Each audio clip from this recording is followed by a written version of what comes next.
I bring before my mind's eye a scene which would imply that I am the one that I want to be, or that my friend or others are as I would like them to be. I try to confine it within the framework of the golden rule, that is, doing unto others what I would love them to do unto me, and not to go outside of that rule. It's such an easy thing to practice. Would I like the good that I ask of them? Yes. Like it for myself? All right, then ask it for them. Bring them before your mind's eye and dare to assume that what you are seeing in your mind's eye is true. Now there is a definite technique to it, a simple technique. If I can share with you what I do, and it works, I bring them into my mind's eye and I work myself up into an emotional state. It's like a peculiar rhythm. I breathe in and breathe out and breathe in and breathe out, and suddenly I reach a certain point, and then one deep inhalation as though I'm setting it up in a time exposure before my own mind. I set it up and all of a sudden I have a deep inhalation and every pore of my being explodes. And then I do nothing beyond that. It's taking that scene and setting it up in a time explosion before the eternal event. And then I explode it and then let life develop it. And life develops it. And then I get the call, or I get the wire, or I get a letter confirming that which I did. And I do nothing to make it so. I simply believe implicitly in Jesus Christ, but I have found him. I have found him as my own wonderful human imagination. I believe that all things are possible to him. He has ways and means that the mortal mind knows not of. So I do not care if I do not see clearly how it could possibly be. It makes no difference to me. I simply bring it to my mind's eye what I want to see it clearly, explode it, and then let it be. Now it could be tomorrow. It could be a month. It could be even years. I am not concerned. I have done it, and that's all that matters as far as I'm concerned. Everything has its own appointed hour. See the vision? That was my vision. The vision has its own appointed hour.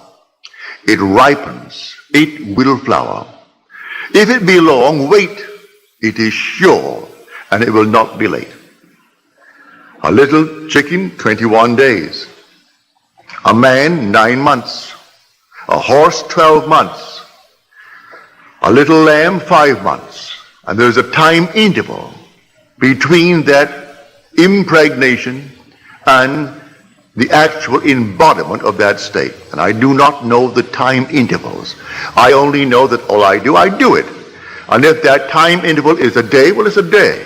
If it's going to be a month, let it be a month. I do not know the time intervals between my vision of you being the one that you want to be and you becoming that which I have assumed that you are. I do not know the time interval. But there are time intervals between the impregnation and the birth of that impregnation. But I tell you, it works. So I do not need to ask anyone or turn to anyone. Not that I am not saying to you, turn to me. If you have confidence that I can use a law that you are not yet aware of or feel that you cannot quite master it, I invite you to turn to me. Cost you nothing. I charge not one nickel for it.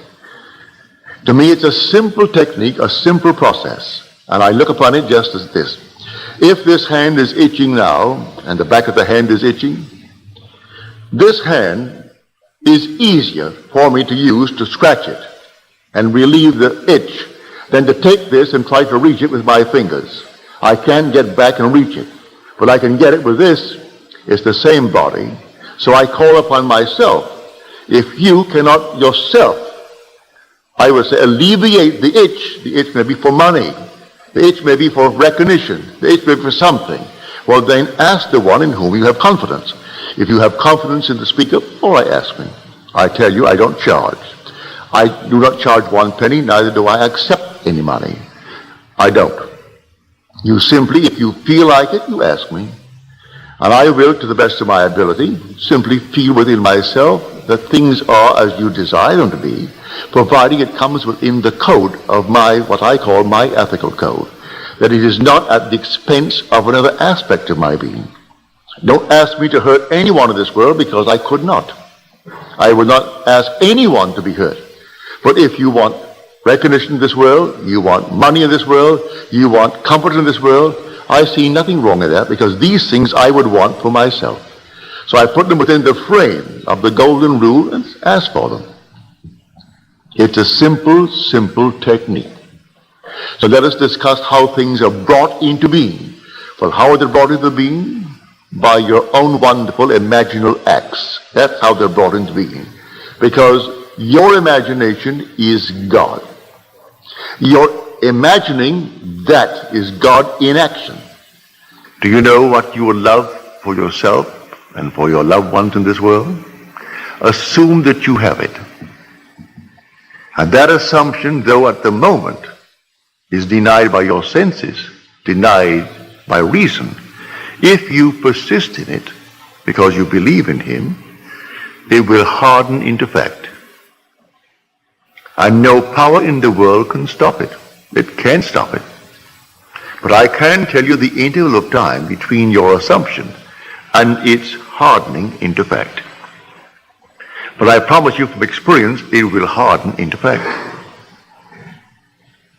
But do it in love. May I tell you? Whenever you are in doubt, do the loving thing, and you've done the right thing. If ever in doubt, ask a very simple question. Would I like it done to me? If you can answer in the affirmative, then do it. And you cannot go wrong if you use that as your guide. Now, before we go into the silence, let me once more try to explain this simple, simple technique. You will have to practice it and use your own rhythm. You don't have to be in church to do it. You can be sitting here tonight. You can be at home listening to nice music. You can be simply relaxing with a drink. It doesn't matter what you're doing and where you are, but want to do it. Get into a lovely, quiet, relaxed frame. No so-called holy attitude. Forget that. You're holy when you're in love. God is love. So you would love it for someone else. That is all that you need. That mood. Wouldn't it be wonderful if she actually had it? If he had it? If they had it? Also, you know exactly what you want now. And then you imagine you are seeing them. You can see them in your mind's eye and see them vividly. And then breathe yourself into a rhythm. They're telling you that they have it. And you're getting yourself worked up emotionally because they're telling you that they have exactly what you know they would want in this world. And then you reach a certain point and you explode. Something actually goes out of you. It's power. You work yourself up into a certain emotional state and then suddenly you explode. And you feel everything go out. And you cannot repeat it. There's no desire to repeat it. It was an actual psychic, sexual act. But there's no physical act. There is no evidence of any physical act. But it's the same thrill that you would were it a physical act. Work yourself right up into that state and then let it go. And do not raise one finger to make it so, any more than you would after impregnation. What can you do after pregnancy is taking place? Nothing. Leave it alone and let it take place in its own good time. Now let us go into the silence.